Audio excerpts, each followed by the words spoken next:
Assalamu alaikum wa rahmatullahi wa barakatuh. Wa alaikum salam wa rahmatullahi wa barakatuh.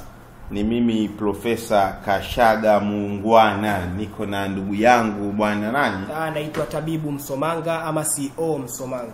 Leo tunapenda kuzungumzia kero sugu inawasumbua wababa na wakina mama: vitambi, nyama uzembe, ongezeko la uzito, matumbo. Unajua kuna tumbo na kitambi tofauti.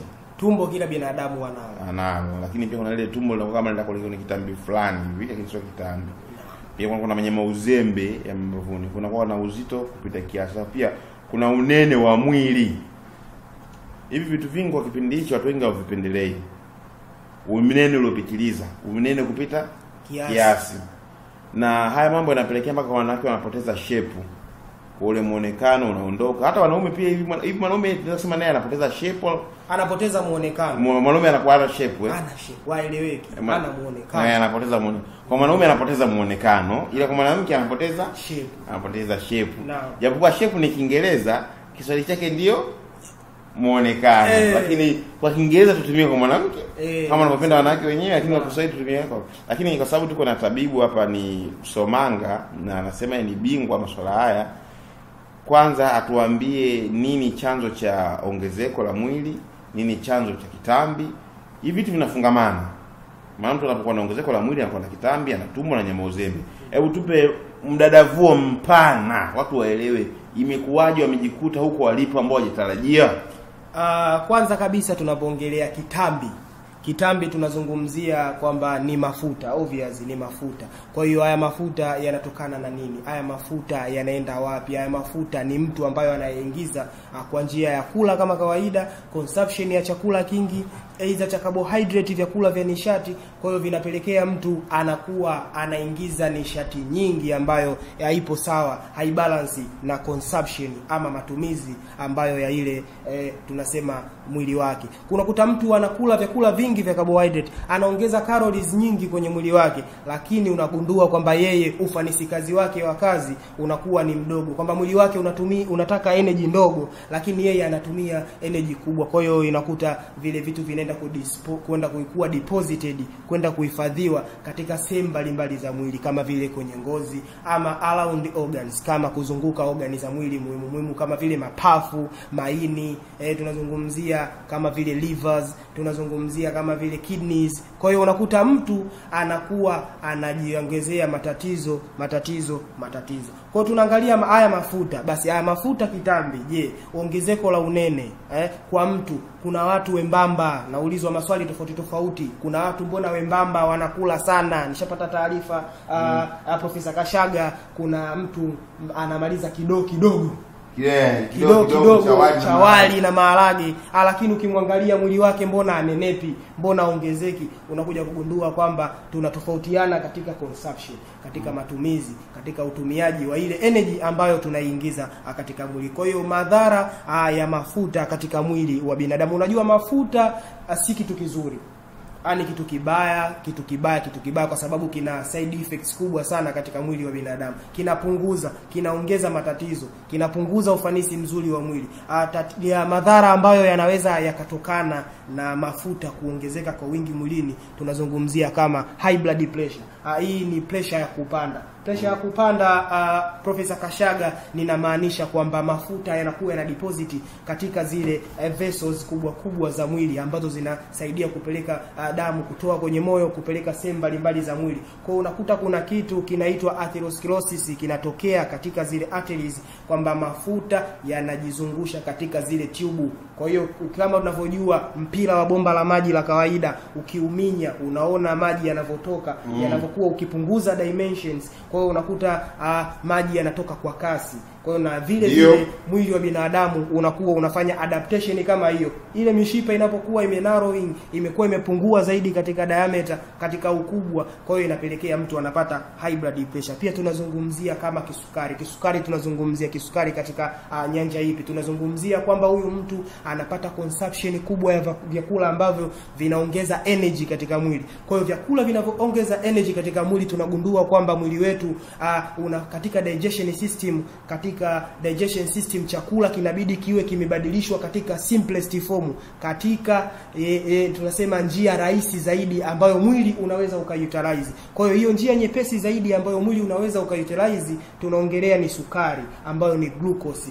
Tunasema ni simple form ambayo chakula kinakuwa converted. Kwa hiyo unakuta sukari inazidi, kongosho inaweza ikapelekea kufeli kwa sababu ya sukari nyingi kuzidi katika damu. Pia tunazungumzia kama magonjwa ya moyo, heart disease, coronary heart disease, kwamba unakuta damu kama nilivyoongelea awali kwamba unakuta hizi simple form za glucose ambazo tunakuwa sisi tunaweza kuzitumia katika mwili, unakuta mwili una matumizi madogo, matumizi mafupi, matumizi machache sana ya energy. Kwa hiyo unakuta hii mafuta haya yanakuwa converted katika hii glucose inakuwa converted, inabadilishwa inaenda katika simple form ya glycerin ambayo ni mafuta. Haya mafuta yanaenda kuwa deposited katika organ mbalimbali katika mwili. Kwa unakuta mafuta haya yanaweza kazuia kwenye moyo yakamsababishia mtu akapata magonjwa ya heart disease. Pia tunaweza tukasema kama cancer inatokea na nini? Tunasema haya mafuta yanakuwa yanajideposit, yanaweza yakatengeneza abnormal tissues katika mwili wa binadamu, hasa katika maeneo ya tumbo, katika eneo la maziwa kwa wanawake.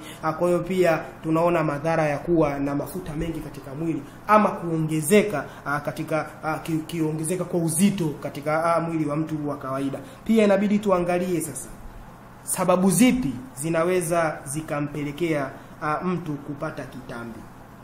Naam dokta, umeelezea vizuri sana. Je, ni sababu gani zinaweza kumpelekea mtu kupata kitambi na nyama uzembe? Karibu dokta. Sababu ambazo zinapelekea mtu anaweza akapata hilo tatizo kubwa kama nilivyozungumzia awali. Sababu kubwa ni pale ambapo unapokosekana ulinganifu wa nguvu, yani calories, kati ya kitu kinachotumika na kitu kinachopokelewa. Kwa hiyo unakuta kwamba mtu direct anapata. Pia ni kutokufanya mazoezi. Tunazungumzia swala la mazoezi. Mazoezi ni njia mojawapo ambayo tunasema inaban zile mafuta, zinaban zile glycerin, zile calories katika mwili ili zitoke katika njia ya majasho iwe kama waste product. Maana wewe umekuwa umeruhusu mafuta mengi kujideposit katika tishu zako, kujideposit katika mwili wako. Kwa hiyo njia pekee nyepesi ya kufanya mtu aweze kuondokana na ile tatizo ni nini? Ni kufanya mazoezi. Kwa unakuta mazoezi pia ni sababu kubwa ambayo inaweza kumpelekea mtu akapata ongezeko la mwili kupita kiasi. Pia sababu nyingine ambayo inaweza ikapelekea mtu kuongezeka kwa mwili, kuongezeka na kupata kitambi ni mfumo mzima wa vyakula. Unakuta mtu anatumia junk food. Nadhani ninavyosema junk food, Profesa Kashaga, unanielewa? Hapo umenitupa, maana sisi ni darasa la pili sisi. Vyakula vyenye sukari kama vile keki hizi, watu wanakula junk food, wanaita junk food. Kwa hiyo pia tunazungumzia pia mfumo mzima wa chakula unamuaffect vipi mtu katika kumuongezea uzito.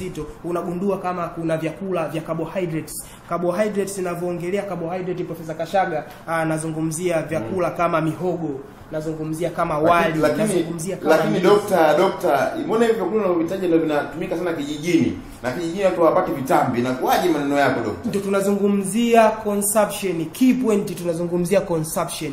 Unakula vipi? Unakulaje na unatumiaje ile nishati ambayo unaingiza kwenye mwili wako? Unakuta kuna mtu kazi yake ni kubonyeza tu laptop, kata, lakini anakula chakula labda tuseme ugali kilo 1. Mtu kama huyo hayupo dokta. Wapo. Yaani anafanya kazi ya laptop kutoka kilo 1. Mbona kama mfano uko mbali na uwasilia huko. Tunazungumzia hulka ya kula. Mtu yani hamu ya kula kitu fulani ambacho kinaweza kikapelekea, yani kula, mshipa wa kula. Kuna watu wana power za kula kama ulivyonipa mfano awali. Kuna mtu anaweza kamaliza kidogo cha chakula. Hakika watu na misuli. Kuna watu wana misuli ya kula. Sasa ikitokea una huo msuli wa kula chakula, alafu ikapelekea uwezo wako wa kazi ambazo unazifanya ni kazi ndogo ambazo zinakuwa ziko chini ya ile limiti ya consumption ya mwili wako, kwa hiyo inapelekea moja kwa moja unapata. Pia kwenye ulaji wa nyama tunasema red meat. Red meat ni mbaya sana katika terms zozote, iwe mchemsho, iwe ya kukaanga, iwe ya kuchoma, yani hii inapelekea zile direct mafuta kutoka katika wanyama, ni mafuta ambayo yanakuwa magumu sana kumeng'enywa katika mwili wa kuyayuka tunasema. Kwa hiyo unakuta mafuta ambayo yanapatikana katika red meat ni mafuta ambayo yanaweza kapelekea pia vile vile mtu kufanyaje kupata overweighting au kuongezeka kwa mwili ama kuongezeka kwa kitambi. Pia tunazungumzia mafuta kupikia. Chakula preparation, unaandaa vipi chakula chako? Au unagundua kwamba wamama wengi pia wanatumia mafuta bado ambayo yanatokana pia na wale wanyama, tofauti na mafuta ambayo yanatoka vegetable oils.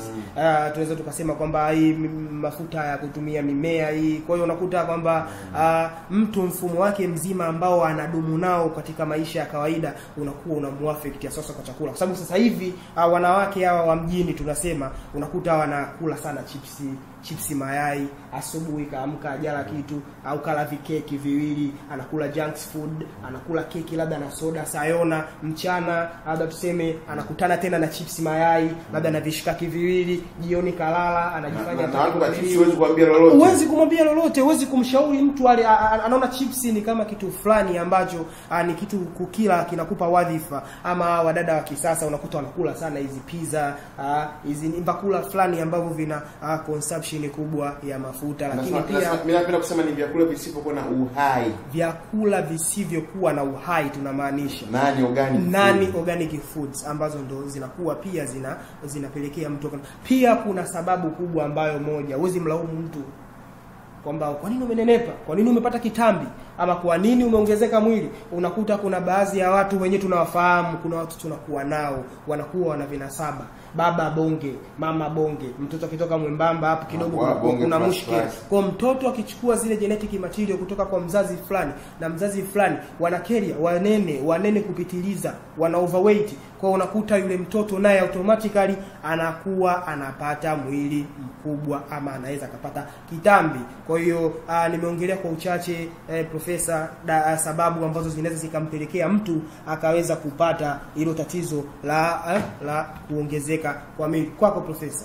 Kwa hiyo ili mradi kuweza kwenda kuhitimisha mazungumzo haya, ipo tiba ya asili, ni virutubisho na ni lishe vyenye uwezo kuondoa kitambi, kuondoa nyama uzembe, kupunguza uzito na kufinya mwili, kuwa na skin tone, kuwa na mwili fulani ambao umeshikana, sio mwili tipo. Lakini sio kila mtu atakuwa na uwezo wa kuweza kununua kulingana na hali yake, na watu hapo wanapenda waweze kujihudumia wao.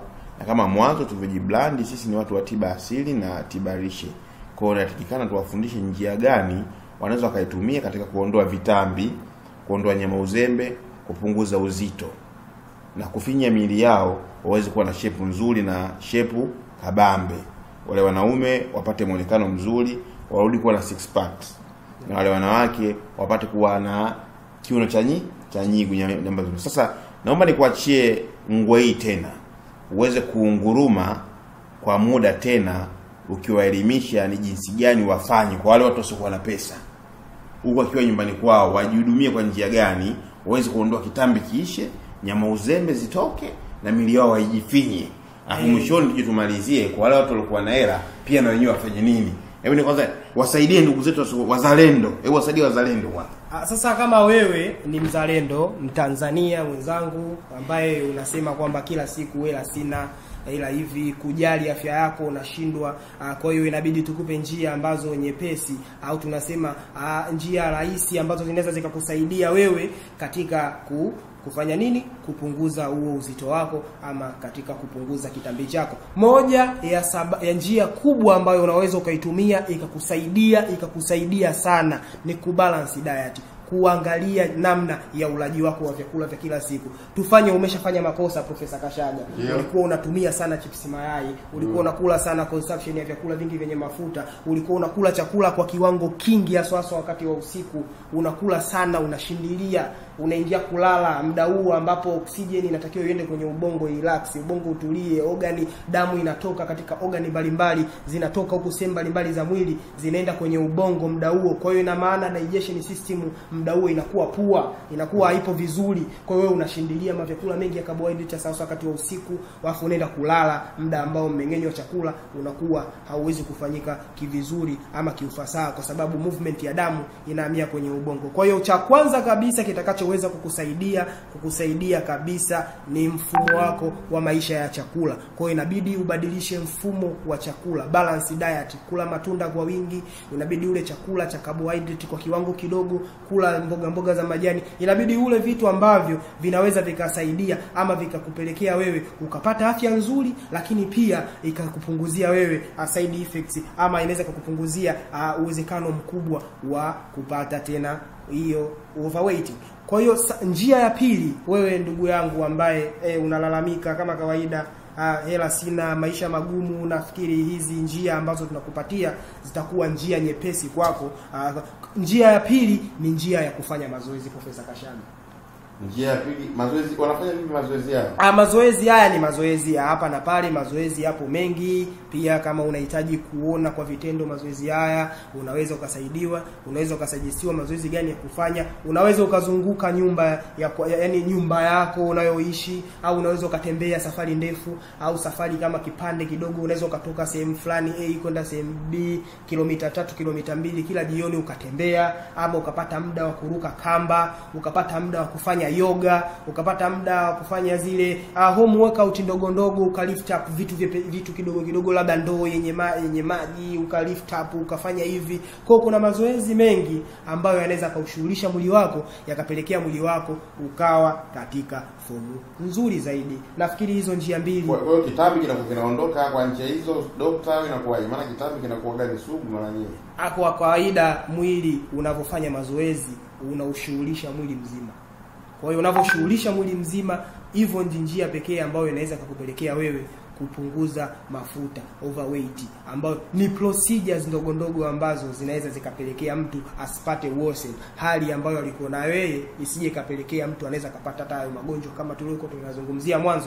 Kwa hiyo akifanya hizi procedure, akanywa labda maji ya moto asubuhi, akapata glasi yake moja ya maji ya vuguvugu, tuseme ya moto, mtu akajua labda maji ya moto sana, akapata glasi yake ya vuguvugu akanywa asubuhi, akanywa na jioni, akanywa baada ya kutoka mazoezini, akanywa baada ya kwenda mazoezini. Kwa hiyo inakuja inafanya mtu anakuwa anapungua tumbo. Nafikiri hizo ndio njia ambazo zinaweza zikasaidia mtu kiurahisi kutoa. Ukitoa na njia ya matibabu kama surgery ambayo pia itahitaji fedha. Kuna watu wanafanya surgery kwa wenzetu ambao wamejaliwa kupata fedha, wana hela. Sasa nchi zetu za wenzetu kwa ghaibuni au wenzetu wanafanya sasa hivi, ni njia mojawapo hiyo ya kunaniliu ya kuchukua kitu kama hicho. Kwa pia njia nyingine zipo, lakini za hela, kununua belt kufanya. Lakini kuna njia za dawa, tiba asilia, tiba lishe ambayo inaweza ikaondoa hicho kitambi chako, ikakupunguza huo mwili ambao ulikuwa nao unakuchosha, unashindwa kufanya movement za hapa na pale, katika matumizi ya hiyo dawa ambayo ni dawa ambayo itakusaidia. Hapa naomba nimpishe Profesa Kashaga, anaweza kuelezea zaidi. Naam Profesa. Nafikiri tutakwenda kwa kuhitimisha na kwa kumalizia nguo yetu ya mwisho kuhusiana kwa ndugu zetu wenye vitambi, wenye matumbo makubwa, wenye mili mikubwa, wenye uzito kupita kiasi. Kwa hiyo nitakazia pointi zako zile za mbili za mwisho kabla kuhamia kwenye kufunga mjadala wetu. Kwa hiyo watu hapo wanatumia njia mbadala ambazo wanahitaji kupunguza huo uzito wao, vitambi vyao. Unamkuta mtu anakunywa siki, mtu anakunywa apple cider vinegar. Just imagine my friend. Mtu anakunywa juisi ya ndimu, very conservative. Na kwa kuongezea hapo Profesa Kashaga anaongeza asidi kwamba unaona tumbo letu lina hydrochloric acid, alafu tena unakunywa juisi ya ndimu ambayo ina citric acid, unaenda kuongeza concentration ya acid tumboni. Kwa hiyo unaweza kupelekea probability ya kufanya zile layer za tumbo zikalika na pia kwa hiyo unajikuta watu wengi katika zoezi la kupunguza vitambi wanapata vidonda vya tumbo. Na kama sio vidonda vya tumbo wanakuja kupata maumivu ya magoti. Kwa sababu asidi ikizidi inakuwa inakimbilia kwenye nini? Kwenye joints. Ndio maana mtu anapofanya mazoezi anapokimbia inaitwa clinization, ile process ya kuichange anakuwa anapata maumivu makali. Kwa hiyo hizi njia jamani za kusikia tu mkaona mtu YouTube akaingia akajifanyia, ni kweli zinafanya kazi, lakini zina utaratibu maalum. Labda hilo zoezi unalifanya kwa wiki mara moja, kwa wiki mara mbili, sio kila kukicha. Kwa unajikuta baada ya tatizo unazaa tatizo. Kwa jamani mnapaswa kuwa makini. Lakini sasa leo furaha iliyokuepo tutaelekeza vitu viwili kwa mwanaume na mwanamke. Na hapo atakuwa na muonekano ule anaotaka yeye kwa muda wa siku 30 au 30 na zaidi. Lakini siku 30 utakuwa mwenye kufurahi na kucheka. Jino la mwisho lina uwezekano mkubwa likawa lenye kuonekana kutokana na jinsi utavyokuwa unaonekana. Kuna aina ya kirutubisho kina taswira ya neno lishe, kinaitwa Clean Master. Clean Master kiukweli haije kumwacha salama mtu. Mimi Clean Master kuna muda nasema ni spice. Na nikisema spice nitasema ni lishe. Ni viungo. Imetokana na Clean Master, imetokana na baadhi ya spice kama tangawizi imo ndani yake, imetokana kama na mdalasini imo ndani yake, imetokana kama na pilipili manga imo ndani yake, na ina spice ambazo zimetokana kiwango kikubwa ambazo zinasaidia katika kubani sehemu ya mafuta. Unajua sio kila tu kitambi ni mafuta peke yake, kwa sababu carbohydrate ikizidi katika tumbo inatani kuwa lipids, na ikiwa tani katika lipid inakuwa stored by lipids katika kitambi. Kwa hiyo unashangaa mtu hali nyama, sio nifahamu mpaka hali nyama, hali supu, hali chips, lakini ana kitambi. Hiyo inakuwa ni carbohydrate ambayo imezidi kiwango chake. Ndio. Kuzidi kwa kirutubisho cha aina fulani katika mwili. Kwa kinahifadhiwa kama lipids. Hapo kwa kuongezea Profesa ni kwamba glucose inapozidi kwenye damu inabidi damu iwe na pH. Isizidi sukari, isipungue sana. Sababu ikizidi sukari damu inaweza ikaganda. Kwa kimbilio linatokea wapi? Mwili unajiongeza, una convert. Ndio maana mgonjwa wa kisukari anatumia JEMA2. Kazi ya JEMA2 sio kubalance kisukari peke yake na kusaidia damu isigande kutokana na sukari iliyoingia ndani ya nini? Ndani ya damu. Sasa tunapozungumzia unapokuwa na Clean Master. Clean Master inafanya kazi ifuatavyo. Kwa mwenye kuipata Clean Master basi kapata kitu ndani ya vitu. Vitu zinakuwa vingi vina thamani. Ile ukipata kitu ndani ya vitu basi umepata kitu. Kazi namba 1 inayofanywa na Clean Master ni kuondoa mafuta yote yaliyokuwepo mwilini, yaliyokuwa mafuta ya ziada. Kwa tunaitakidi kitambi atakuwa ni mafuta. Kwa Clean Master inafyeka. Kwa Clean Master inafyeka mafuta yote ambayo yamehifadhiwa chini ya ngozi. Tutumie neno jepesi mradi watu waweze kupata faraja. Inaondoa mafuta machafu. Maana mtu mmoja anapenda kusikia hivyo. Inaondoa mafuta gani? Mafuta machafu.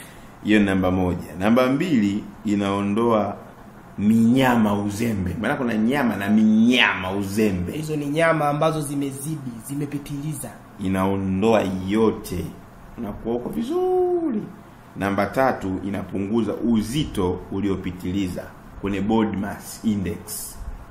BMI ina maana mtu inabidi awe na uzito fulani na urefu fulani unaoendana sawa. Piga uzito uliopungua. Kwa mfano mimi na takwimu na mtu ambaye nilifanyia serious business, nikamsimamia vizuri, nilifanikiwa kumkata kilo 10. Yaani toka kilo 92 mpaka 82. Aliniambia atanipa zawadi lakini mpaka leo alipotea. Na namba 3 hiyo. Nakuja namba 4 inasaidia kuboresha mzunguko wa damu. Hebu gusa kidogo na mzunguko wa damu. Hapo kwenye kuboresha mzunguko wa damu tumeongelea kwamba hizi fats zinaenda kujideposit ama zinaenda kujihifadhi katika sehemu mbalimbali za mwili ambazo mojawapo pia na kwenye mishipa. Kwa hiyo inaweza ikapelekea mshipa ikabana ikawa inapelekea high blood pressure kuongezeka. Kwa hiyo ina maana mafuta yale yakitolewa na Clean Master, ina maana itapelekea mzunguko wa damu ambao uko perfectly, utakuwa una pulse rate zilizokuwa zipo sawa, utakuwa na blood pressure ambayo iko sawa, vile vile utakuwa na respiratory rate ambazo zipo sawa sawa. Kwako professor. Inasaidia kuzuia sukari isifyonzwe mwilini. Una maelezo yote, hebu toa maelezo. Sukari isifyonzwe mwilini kwa sababu gani? Kwa sababu pale ambapo tumeongelea kuhusiana na swala la consumption. Ndio maana yake tumeongelea consumption. Kwa hiyo ina maana kila kitu kitakuwa kipo in process kwa sababu ya utakuwa umepata kupunguza yale mafuta ambayo ni excessive. Kwa hiyo kama umepunguza vile vitu ambavyo excessive, ina maana unatoa room kwa zile normal carbohydrates za mwili ziweze kufanya kazi kama kawaida. Inaongeza uwezo wa mwili kuchoma mafuta vizuri. Hiyo ni namba 6. Inaongeza uwezo wa mwili kuchoma mafuta vizuri kwa sababu ile mwili unakuwa mwili katika hali ya usawazo, unaweza kufanya kazi yake kwa ufanisi. Sio, unanifahamu hapo? Sahihi kabisa, mwili unakuwa au overwork. Na inasaidia mafuta yasifyonzwe mwilini. Kwa hiyo ni namba 7, inasaidia mafuta yasifyonzwe mwilini. Na inaondosha ile hamu ya mtu kupenda vitu vitamu, na vitu vitamu hivyo ndio upelekea mtu kufanyaje? Kuongeza mafuta ama kuongeza carbohydrate katika mwili, kwa sababu vitu vitamu tumeongelea junk foods. Hamna mtu ambaye anaweza akachukia keki kirahisi ama anachukia hizi cold drinks kirahisi. Yes. Kwa hiyo ukitumia Clean Master itakusababisha wewe pia ushindwe kuwa na hamu ama ushawishi mkubwa wa kula vile vitu ambavyo vinaweza vikakupelekea, maana inakupa njaa, kunakuwa nakula vyakula vya maana, kile vitu ambavyo unashiba au vyakula vya hamu. Inasaidia kuzuia chakula cha wanga kisifyonzwe mwilini. Yanafahamu mpaka hapo? Yaani kisibadilishwe. Kubadilishwa juu tunasema chakula cha wanga kinabadilishwa kwa nini? Kuwa lipid. Kwa hiyo inasaidia hilo jambo. Nafikiri hapo nimeeleweka. Nimeeleweka kabisa mtu. Na inasaidia kuyeyusha mafuta yaliyoko mwilini. Yale mafuta yenyewe tunazungumzia hapo ndio yale mafuta yenyewe kwenye kitambi yale kilichomwagika. Ndio. Nafikiri hapo nimeeleweka vizuri. Kama hebu toa kidogo, tia mkazo kwenye mafuta, maana kuna mafuta bado watu wanachanganyikiwa kidogo. Mafuta hebu tia kidogo, gusa kidogo. Kwenye upande wa mafuta tumeongelea kwamba kitambi chenyewe asili yake ni mafuta. Tumesema kitambi chenyewe tunaweza tukakiita ni kifuta ama ni mafuta kwa sababu ya zile ambazo zinakuwa deposited katika below the skin, katika layer ya mafuta katika ngozi. Kwa hiyo ina maana ukiwa unatumia Clean Master itakusababisha wewe uweze kwenda kubana zile mafuta yote ambayo yamekuwa yamehifadhiwa chini ya ngozi na kwenye organi mbalimbali kama tulivyosema. Mafuta haya ambayo mtu unayala hayaendi tu kukaa kwenye kitambi, bali pia yanaenda yanaongezeka, yanazunguka katika organi muhimu katika mwili. Kwa hiyo ina maana ufanisi wako wa kazi unakuwa uko slow kwa nini, lakini Clean Master imeonekana kuondoa hilo tatizo kwa 100%. Inasaidia kuondoa sumu zote zilizopo tumboni zinatokana na vyakula visivyokuwa na uhai, vyakula, kemikali za vyakula. Yaani inasafisha tumbo lote linabakia kuwa empty.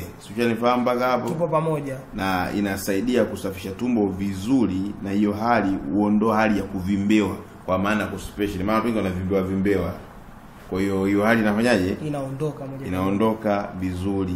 Na inasaidia kuboresha mzunguko wa maji kuwa vizuri kabisa. Mzunguko wa maji unaenda vizuri, lymphatic system. Na inasaidia kuondoa vile vijipu vidogo halala kutokana na mchafuko wa damu. Mtu anakuwa na vipelepele vinamwisha, mara chunusi. Hebu toa fafanuzi kidogo. Mafuta tunaongelea mafuta yanavyojideposit. Mwili unatafuta ways za kuweza kutoa zile excessive. Kwa moja wapo inaweza katengeneza vipele kwenye ngozi, kwa sababu nilikwambia mafuta yanakuwa na deposit under the skin, kwenye layer ya ngozi. Kwa hiyo unakuta ngozi pia inajiongeza katika kufanya ile process ya excretion, inajaribu kutoa vile vitu na inashindikana. Kwa hiyo njia nyepesi ya kutoa inakuwa ndio hivyo, unakuta mwili unatengeneza vijipu vingi ambavyo vinakuwa vina excrete ule uchafu. Kwa hiyo Clean Master inaondoa kabisa hiyo possibility ama uwezekano wa wewe kupata vijipu. Kwa hiyo inasaidia pia kwenye watu wenye matatizo ya mawe, zafikiri kuseme kama ni precaution ya kuweza kuzuia mtu usipatwe na ugonjwa wa mawe katika nini? Katika figo. Na inasaidia kuboresha kuwa na ngozi nzuri na softi sana, kwa sababu hizo sumu zinakuwa zishafanyaje? Zishaondoka, na inasaidia kuondoa gesi chafu iliyokuwepo tumboni. Kwa hivyo vitu vyote kishavifanya. Kama ulikuwa bonge, tena unakuwa sio bonge. Kama ulikuwa unanyemenya uzembe, unakuwa tena unanyemenya uzembe. Kama ulikuwa na kitambi, utakuwa hauna kitambi. Na inasaidia kuondoa dalili zote zile za awali ambazo ulikuwa ushaanza kufikwa nazo ili uweze kupata magonjwa. Kama ulikuwa na dalili za pressure za awali, inaondoa. Dalili za bawasiri za awali inafanyaje? Inaondoa. Kwa mtu huyo mpaka hapo atakuwa amefurahia sana juu ya mabadiliko ya mwili wake, maana atakuwa anajisikia mwepesi. Sasa hapo lile tumbo, yale mafuta shaondolewa, ile bado ule mfuko unatapatapa ule wa tumbo. Kwa hapo tunakushauri mtu kama wewe ni mwanaume upate kuna mkanda maalum wa 6 packs. Tunaita abdominal binders ama belts. Huo unauzwa $1.5. Unakuwa unauvaa ule pale kwa ajili ya kurudisha zile sehemu zilizotanuka. Maana imebakia hole liko wazi. Unarudisha sehemu zilizotanuka na kuweka mazingira kama ya 6 pack. Kwa unakuwa na muonekano ambao wa kiblazameni. Hata kama ukiwa mtu mzima. Na kama mwanamke unatumie waist trainer, ni mkanda ambao utafinya lile tumbo na utachonga kiuno chako. Utakuwa na kiuno cha nyigu. Kwa ukiwa na slice mbili, ukiwa na mkanda na Clean Master, huo muonekano wako unaitwa fimbo. Unafahamu? Lakini itakuja, je, Clean Master inatumiwaje? Jamani, Clean Master haitumiwi kwa jaziba, inatumiwa kutwa mara moja kwa siku. Na inatumiwa wakati gani? Inatumiwa wakati ule mtu anapokuwa ametoka kazini tu, au inatumiwa wakati ule mtu anapokwenda kulala, au inatumiwa wakati ule mtu anapokwenda kazini. Na anatumia vipi Clean Master? Anachukua kijiko kimoja cha spice au lishe ya Clean Master. Anatia kwenye kisufuria chake kizuri. Baada ya pale anachukua maji robo lita, anatia kwenye sufuria, anaichemsha. Inachemka vizuri. Kama asali anayo vijiko 4, anakoroga pale, anatia kwenye glasi yake ikiwa ya moto, anakunywa. Huko ikiwa safi na samburani, anaipata pale Clean Master yake. Kwa hiyo inakuwa ni ujazo tu wa robo lita katika kunywa. Lakini kijiko kimoja cha Clean Master, unachota kijiko cha Clean Master kimoja, unatia kwenye sufuria, unatia maji robo lita na kiasi chake kidogo kwa ajili ya kuchemka vizuri kama chai. Baada ya pale unaipua, unatia kwenye kikombe, ima unaweza kuchuja au usichuje, afu unatia na asali vijiko 4. Unakunywa vizuri taratibu kabisa pale. Na baada ya kunywa, kwa wiki ya kwanza ni angalizo. Kwa wiki ya kwanza unawezekana ukayaalisha yale mafuta na sumu zako, nataka ule uchafu wako wote. Kwa wiki ya kwanza unaweza kufanyaje? Ukatoka wote. Uchafu wote. Unaweza ukaalisha au ukapata choo laini kwa wiki ya kwanza. Lakini kwa wiki ya pili na zinazoendelea, Clean Master inafinya mwili. Inafanya kazi zake ndani, inayosha mafuta, inakaza ngozi, inaondoa zile athari zingine. Lakini wiki ya kwanza kuna uwezekano ukawa mtu mwenye kuharisha au mtu mwenye kutoka na jasho jingi. Kama ikitokea mtu utakuwa mwenye kuharisha na kusafisha tumbo, jitahidi basi kunywa maji mengi, maji ya uvuguvugu, tena maji mengi, ili mradi upige deki tumbo lako kabisa lote, uchafu uondoke, appetite irudi, na uanze kujisikia vizuri, uanze kujisikia mwepesi. Kwa hiyo ndio Clean Master. Jamani, Clean Master imekuwa ikifanya vizuri, na tulikuwa tunaiuza $100,000 ya Kitanzania kwa ajili ya kuwasaidia watu tu, sababu inafanya kazi nyingi sana. Kama mtu ana pressure inamfaa, ana vidonda vya tumbo inamfaa, kama mtu ana kisukari inamfaa, kwa sababu hii ni kama ina boost pia na immunity. Kwa sababu ikishafanya mechanism zote inawacha mwili katika hali ya usawa. Kwa kila mwili unafanya kazi kila sehemu yake. Kwa hiyo tunawasaidia watu kwa kipindi hichi cha kumalizia msimu huu wa mwaka kwa shilingi $100,000 tu ya Kitanzania. Lakini uko mbele itakuja kupanda, kwa sababu na fly ile kuepo ukipata kwa pamoja mnaweza mkatumia wawili. kopo moja la Clean Master unaweza kutumia hata watu wawili wewe na rafiki yako. Lakini kama kutumia wewe peke yako ni vizuri zaidi, sababu ukitumia inaweza kabaki. Sisi imeeleweka hapo? Imeeleweka. Kwa wanaotaka mkanda wa kina dada wale tutawasaidia kwa mkanda wa waist trainer wa kuchonga kiuno kwa mkanda kwa shilingi 70,000 tu ya Kitanzania. Na wakila wakaka wakataka ile kifaa chao kwa ajili ya kuweka 6 parts watakapata kwa shilingi 1,000 tu na nusu kuweza kupata 6 parts ambazo wanazitaka na kile kitambi kuweza kuwa kimekuondoka. Sijui na maongezi ya ziada hapo Dr. Ama maongezi ya ziada ni kwamba ukitumia Clean Master, lakini pia inabidi uhakikishe unabadilisha mfumo wa maisha ambayo ulikopo hatarishi mwanzoni, ili kuepuka hii hali tena isije kafanyaje ikajirejea, kwa sababu inabidi uache chanzo ambacho kilikupelekea wewe ukapata hilo tatizo. Kwa hiyo msisitizo, usije ukafanya kama majaribu, kama kitu fulani ambacho unajua kama hivyo, yani kwamba useme ngoja nifanye hivi, si nishatumia dawa, ngoja niendelee kula, japokuwa Clean Master haina masharti. Naam. Yani Clean Master kama unataka unapiga Clean Master unaendelea kula na chips uendelea, lakini utapokuwa unaingiza mafuta inakata mafuta. Ikata mafuta utaalisha. Naam. Kama utakuwa na hiyo nguvu ya kushindana na choo, sio kitu kibaya, unaweza kaendelea. Lakini kualisha, jamani, tunasema tena ni kwa wiki ya kwanza tu au siku 3 za mwanzo. Mbele hapo utakuwa ualishi tena, kwa sababu ile mafuta yametoka. Kwa hapo mbele utakuwa wewe unakamua na kufinya mafuta. Sio, unifahamu mpaka hapo? Imeeleweka. Na kwa mtu ambaye anataka hii Clean Master impigie kazi na mpaka ya fly, yani kila kazini watu wamshangae waamuze mikuaje, haichanganye na tangawizi. Yaani unachukua tangawizi yenye ukubwa kidole gumba, unaiponda vizuri au unaisaga ile tangawizi, unaitia kwenye sufuria. Alafu unachukua maji kikombe kimoja kikubwa ambapo kama ni robo lita au glasi moja na nusu, unamimina mule. Alafu unaichemsha, inachemka vizuri kama chai. Alafu unaipua, unachuja. Ukishachuja unatia kwenye kikombe au kwenye glasi. Alafu unachukua asali vijiko 4, unakoroga ule mchanganyo wako. Alafu unakunywa. Kwa sababu tangawizi ina speed up rate of reaction ya nini? Ya digestion system. Ndugu yangu, kwanza mabadiliko ya ngozi yatavyokuwa, kwanza kile kitambi kitavyoondoka, utavyokuwa soft, utavyokuwa mwepesi. Naomba niishie hapo kwa leo. Naam. Maneno machache mafupi yenye kueleka ndio yenye faida zaidi. Naam. Kwa ni mimi Profesa Kashaga nikiwa na ndugu yangu tabibu Msomanga. Shukrani sana.